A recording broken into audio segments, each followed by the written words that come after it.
Joints and limb movements.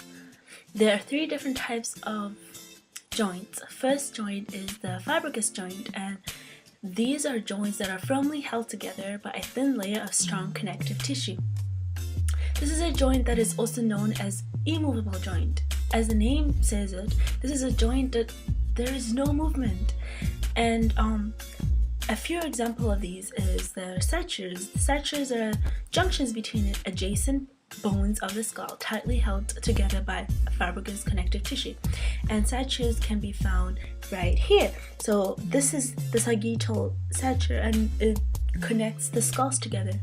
The second example of a fibrous joint is the kyphosis, and this is a type of fibrous joint in which a canonial process is inserted into a socket-like portion. An example of a kyphosis is right here between the teeth and the gum. The second joint is the cartilaginous joint, and this is joints where the articular surface of the bones forming the joints are attached to each other by means of white fibrocartilaginous discs and ligaments, which allow only limited amounts of movement. They allow more movement in bones that are fibrous, that's for sure. An example of a cartilaginous joint is a vertebrae, right here. We can move a vertebrae, but very limited.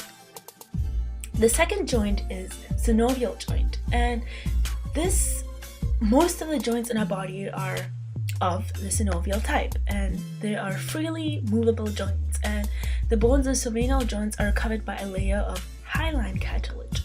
The joints are completely enclosed by back-like capsular ligaments which hold the joint together and helps them to contain the synovial fluid.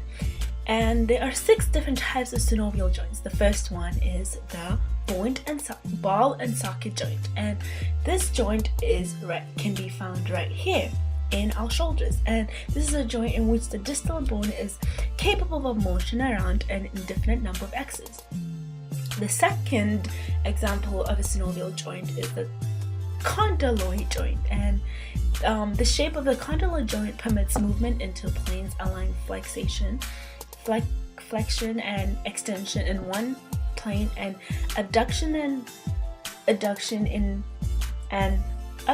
another. An example of this is our wrist joint, so right here. The third example of a synovial joint is the gliding joint. This is a type of joint that allows for gliding movement between flat surfaces as the surfaces slide one another. One example of a gliding joint is here, our tarsal. The fourth example of a synovial joint is the hinge joint, and these joints occur where the convex surface of the bones fit into the concave surface of another bone.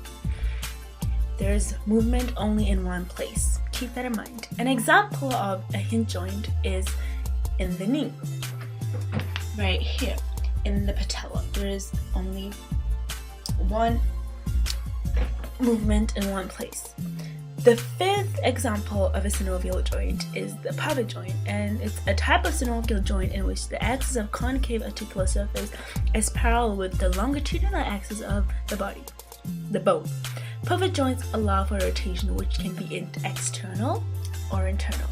An example of this is a movement of the neck. The last example of a synovial joint is the saddle joint. A saddle joint is in which the articular surface of the bones are concave in one place and convex in another. An example of this is the joint in the thumb, like right here. There are so many different types of limb movements, and I'm going to explain to you 17 of them. And the first one is flexion. This is a bending movement around a joint in the limb, in the knee or elbow, that decreases the angle between the bones of a limb and joint. The second one is extension, and this is an unbending movement around the joint. And so this, again, like flexion, it's like in the bone or in the knee or the elbow. Dorsiflexion. This is a flexion in a dorsal direction, especially flexion of the foot in an upward direction. Plantar flexion. It's a movement of the foot that flexes the foot or toes downward toward the sole.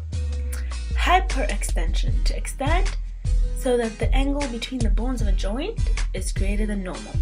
So an example of this can be me trying to do this, like trying to yeah, that didn't work, but yeah, you get the point.